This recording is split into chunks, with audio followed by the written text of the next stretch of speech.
샬롬. 오늘도 하나님 말씀 앞에 나오신 여러분 환영합니다. 우리 함께 기도하겠습니다. 하나님, 오늘도 우리에게 귀한 말씀, 소중한 말씀 주시니 감사합니다. 떡이 주는 것은 언젠간 배고파지고 세상이 주는 것은 언젠가는 메마릅니다. 그러나 주의 말씀은 영원하고 주의 말씀은 변함이 없으며 주의 말씀은 우리 심령 가운데에 천국을 만들어주는 줄 믿습니다.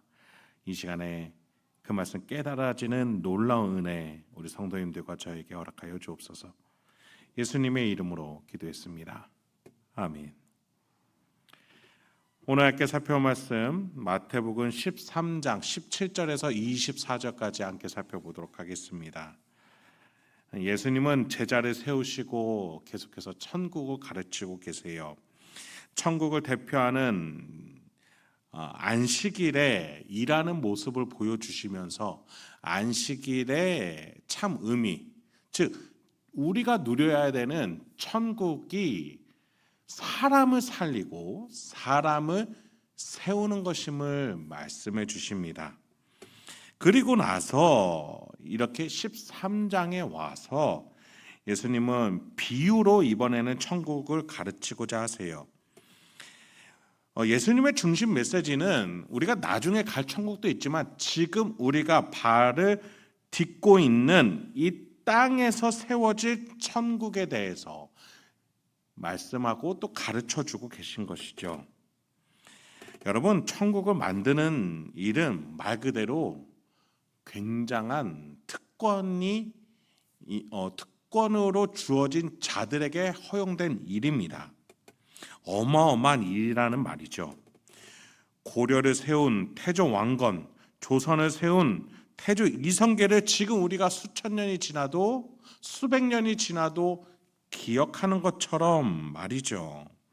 예수 그리스도를 통해 하나님의 나라를 오늘 이 땅 가운데에 만들어가는 그 특권에 대해서 우리가 감사할 줄 알아야겠습니다. 그렇다면 예수님이 이 천국을 세우는 일에 대해서 또 비유로 무엇을 가르쳐 주고자 하시는지 한번 살펴보시죠. 17절입니다. 내가 진실로 너희에게 이르노니 많은 선지자와 의인이 너희가 보는 것들을 보고자 하여도 보지 못하였고 너희가 듣는 것을 듣고자 하여도 듣지 못하였느니라. 예수님과 함께 제자들이 만들어가는 천국은 많은 이들이 보고 싶었고 듣고 싶었어도 경험할 수 없는, 즉 특권적인 권한이다, 경험이다 라고 말씀해 주세요. 그 구약 시대의 사람들이 믿음이 부족해서가 아니었습니다. 신앙이 부족해서가 아니었어요. 때가 안 되었기 때문이에요. 하나님의 작정한 때가 아니었어요. 하나님의 작정은 예수님이라는 하나님이자 인간인 그 존재가 이 땅 가운데 오는 그때 이후부터였습니다. 그래서 종교 중심지인 예루살렘으로부터 가장 멀리 떨어진, 게다가 어부 출신인 제자들이 이 특권을 누릴 수 있었던 건 하나님의 전권인 이 타이밍, 예수가 온 이후에 같이 있었기 때문이지 인간의 노력 여하가 아니라는 것이죠. 그렇습니다. 오늘 우리도 마찬가지입니다. 예수님 시대 이후에 우리가 살아가고 있기 때문에 이 천국을 함께 만들어 갈 수 있는 것입니다. 그렇기 때문에 우리는 원래는 볼 수 없었고 들을 수 없는 것이었지만 하나님의 은혜로 듣게 되었다는 것이죠. 그런 점에 의해서 오늘 예수님이 소개해 주시는 이 네 가지 밭은 단순히 설교 말씀을 들었을 때의 인간의 반응이 아니라 천국에 관한 말씀이라는 것을, 이 특권을 다루는 말씀이라는 것을 여러분 명심하시고 묵상해 보시기 바랍니다. 자, 18절부터 첫 번째 밭이 등장합니다. 그런즉 씨 뿌리는 비유를 들으라. 아무나 천국 말씀을 듣고 깨닫지 못할 때는 악한 자가 와서 그 마음에 뿌려진 것을 빼앗나니 이는 곧 길가에 뿌려진 자요. 우리가 너무 잘 아는 비유죠. 19절에 그런데 한 가지를 봐야 합니다. 천국 말씀입니다. 그냥 은혜로운 말씀, 좋은 말씀, 귀에 잘 들리는 목사님 말씀이 아니라 천국 말씀, 하늘나라, 하나님의 나라에 관한 소식을 어떻게 반응하고 있느냐라는 의미예요. 자, 씨앗이 심어지지 않았다는 것은 그러면 천국이 되지 않았다라는 것이고, 씨앗이 심어진다는 건 뭐예요? 천국이 되었다라는 의미겠지요. 첫 번째 밭은 천국 말씀이 빼앗겨진 밭입니다. 두 가지 이유가 있었다라고 말해요. 첫 번째는 들어도 깨닫지 못했다. 그리고 두 번째 이유는 악한 자가 와서 빼앗았다. 왜 깨닫지 못했을까요? 예수님이 이 땅에 천국을 가지고 오셨는데, 그래서 천국 복음이, 천국 말씀이 전해졌는데 왜 빼앗겼을까요? 첫 번째 이유, 깨닫지 못해서였습니다. 그에게는 이 천국이 귀하지 않았어요. 왜냐하면 다른 천국, 자기가 만든 천국이 있었기 때문이에요. 그래서 들어도 마음에 심겨질 여지가 없었던 겁니다.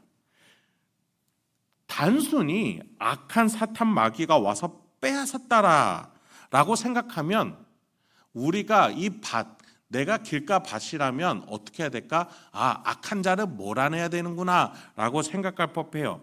그러나 더 중요한 것은 다른 천국을 만들어 천국에 관심 없기 때문에 그 씨앗이 길가 같은 그 마음판에 떨어졌고 심겨지지 않았어요. 그러니 악한 자가 그냥 가져간 거예요. 그러면 악한 자 이전에 그 천국 말씀을 들을 준비가 안 된 다른 천국을 만들어 놓은 것에서부터 시작을 해야 된다라는 말이 되겠죠. 두 번째, 세 번째 밭도 이런 천국 말씀의 기준에 의해서 봐야 합니다. 20절부터 보시죠. 돌밭에 뿌려졌다는 것은 말씀을 듣고 즉시 기쁨으로 받되 그 속에 뿌리가 없어 잠시 견디다가 말씀으로 말미암아 환난이나 박해가 일어날 때에는 곧 넘어지는 자요. 가시떨기에 뿌려졌다는 것은 말씀을 들으나 세상의 염려와 재물의 유혹에 말씀이 막혀 결실하지 못하는 자요. 길가의 경우 내가 만든 다른 천국 때문이다 라고 말씀을 드렸어요. 그런데 두 번째 돌밭의 경우는 처음에는 천국 말씀이 받아들여집니다. 그런데 뿌리가 내려지지 못해요. 듣기는 듣지만 지속성이 없어지는 거예요. 여러분, 지금 우리가 다루는 그 천국은 저 죽은 이후의 천국이 아니죠. 지금 이 땅 가운데의 천국입니다. 이 땅 가운데 만들어지는 천국이에요. 즉, 이 땅 가운데 천국이 만들어지려고 할 때 반대 세력이 나타나는 거예요. 뿌리를 박지 못하게 하는 거예요. 이 현실의 천국이 만들어지는 것을 반대하는 어떠한 요소겠죠. 21절에 보면 말씀 때문에 일어난 환난이나 박해라고 예수님이 말씀해 주고 계세요. 천국을 반대하는 환난이나 박해가 있다라는 거겠죠. 누굴까요?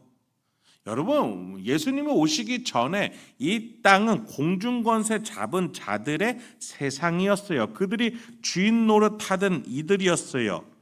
그런데 예수가 왔고 예수가 왕으로서 천국을 이 땅 가운데 가지고 왔기 때문에 이 강력한 새로운 나라에 대해서 대항하고자 하는 공중권세 잡은 자들, 이 하나님의 아들을 반대하는 자들이 이 말씀을 들은 자에게 환난이나 박해가 가하게끔 공격할 수밖에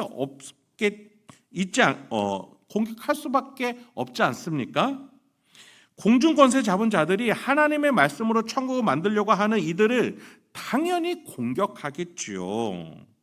길가밭에서 악한 자가 가지고 가는 것이랑은 전혀 다른 것입니다. 결국에는 이 박해 때문에 시험이 들고 넘어지고 지쳐서 결국에는 천국의 결실을 맺지 못하는 것이죠. 물론 그 출발점은 천국에서 반대하는 악한 자와 공중권세 잡은 자라는 것에는 공통점이 있지만 공격의 유형이 완전히 다르죠. 길가밭의 책임은 듣는 사람에게 있다면 이건 돌밭은 들었지만 넘어지는 듣는 자에게도 책임이 있지만 이 악한 자는 가만히 내버려 두지 않는다라는 사실을 예수님은 강조하시는 거예요. 천국에 반대하는 자들의 공격이 있다라는 것이겠죠. 그런 점에 있어서 길가의 복음에 문이 닫힌 자를 비신 자, 돌밭은 말씀을 듣기는 들으나 현실에 적용하지 못하는 초신자라고 말할 수 있을 것 같아요. 그렇다면 가시떡이는 어떨까요? 천국 말씀을 듣고 이해를 합니다. 뿌리까지 내려져요. 열매도 맺혀질 것 같습니다. 그런데 문제는 옆에서 같이 자라나는 다른 나무가 더 큽니다. 그래서 지금 천국 나무가 자라야 되는데 영양분과 수분, 진액을 다 뺏어가요. 네, 기존 신자를 말하는 거예요. 교회에 직분도 있고 열성도 있습니다. 열심히 오랫동안 신앙생활을 했어요. 이제 천국을 맺을 때입니다. 문제는 세상의 염려와 유혹 때문이다라고 예수님이 얘기해 주세요. 세상의 염려와 재물의 유혹. 다른 천국은 비신자에게만 있는 것이 아니라 기존 신자에게도 있을 수 있어요. 저 세상이 주는 염려, 그것은 어떻게 보면 내가 저 세상이 혹시 천국은 아닌가, 하나님의 은혜를 받아서 여기서 누리는 천국도 있는데 저게 더 좋아 보이고, 또 하나님과 재물을 겸하여 섬길 수 없지만 때로는 재물이 더 영향력이 힘이 있는 것 아닌가라는 흔들림이 있다라는 거예요. 기존 신자이면서도 세상과 재물의 틀 속에 갇혀서 결정적일 때 천국의 결실을 맺지 못하는 신자도 있을 수 있는 것이겠죠. 그렇다면 과연 누가 천국의 결실, 천국을 만들어냅니까? 23절입니다. 좋은 땅에 뿌려졌다는 것은 말씀을 듣고 깨닫는 자니 결실하여 어떤 것은 100배, 어떤 것은 60배, 어떤 것은 30배가 되느니라 하시더라. 천국이 무엇이고 또 어떻게 만들어지는지 보시죠. 듣고 깨닫는 사람입니다. 자신이 노력하는 것이 아니에요. 듣습니다. 그리고 깨달아집니다. 자신이 공부한 것이 아니라 들었는데 좋은 밭은 그 말씀이 저절로 깨달아지는 거예요. 제가 계속해서 강조드린 것처럼 다른 복음, 내가 더 원하는 천국, 다른 천국이 있는 자들은 결국에는 결실을 맺지 못하지만 하나님을 향한 믿음이 있을 때, 하나님께 마음이 열려 있을 때 하나님이 주신 능력으로 천국을 만들 수 있다라는 겸손한 자에게, 어린 아이와 같은 자에게 이 천국이 주어진다라는 거예요. 그래서 들으면 저절로 깨달아지는 거예요. 마음이 준비된 자에게 하나님이 깨닫게끔 그 이해와 또 지혜를 허락해 주시기 때문이에요. 그 결과가 뭡니까? 100배, 60배, 30배. 여기에서 이 숫자들은요 사실 큰 의미가 없습니다. 이 숫자들이 말해주는 것은 지금 내 현실이 완전히 전복된다라는 거예요. 우리가 열심히 은행의 금리로, 투자의 금리로 많이 해봤자 여러분 7%, 10%일 거예요. 정말 초현실적인 수익을 얻는다고 했을 때 2배, 3배, 200, 300% 정도 되겠죠. 그런데 지금 여기에서 말하는 100배, 60배, 30배는 뭡니까? 완전히 세상이 바뀌어진다는 거예요. 말씀을 듣고 깨닫는 자, 천국을 만들어간 자의 삶은 전혀 다른 인생이 된다라는 동일한 의미입니다. 우리는 그간 마태복음을 통해서 예수님이 그 천국을 만들어 가실 때 손 마른 자가 손이 낫고 말씀으로만 해달라는 백부장의 하인이 낫고 죽은 여자아이가 일어나는 그 놀라운 사실들을 봤어요. 죄가 사해지고 병이 낫고 죽은 자가 일어나는 보통의 일상이 뒤집어지는 놀라운 천국을 보았습니다. 공통점은 무엇이었습니까? 예수 그리스도께 내가 죄인이고 병자로서 신의 도움이 필요하다라는 그 순수한 고백이었습니다.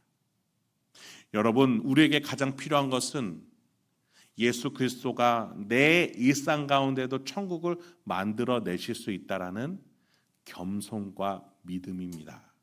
그것을 받아들이는 어린 아이와 같은 자입니다. 여러분은 어떤 천국을 만들고 계십니까? 누구와 함께하고 계십니까? 우리 예수 그리스도께서 우리와 함께 계시고 우리와 동행하고 계십니다. 오늘도 내 일상 가운데 천국을 만들어 나가는 겸손한 저와 여러분 되게 주님의 이름으로 축원드립니다. 함께 기도하겠습니다. 하나님, 오늘도 우리에게 귀한 말씀 주시니 감사합니다. 이 말씀으로 우리가 듣고 깨달을 수 있도록 주여 겸손해지기 소망합니다. 하나님은 하실 수 있고 예수 그리스도께서 하실 수 있고 성령님이 하실 수 있다는 믿음을 가지고 어린아이와 같이 그 천국을 받아들이는 우리가 되게 없어서 예수님의 이름으로 기도했습니다. 아멘.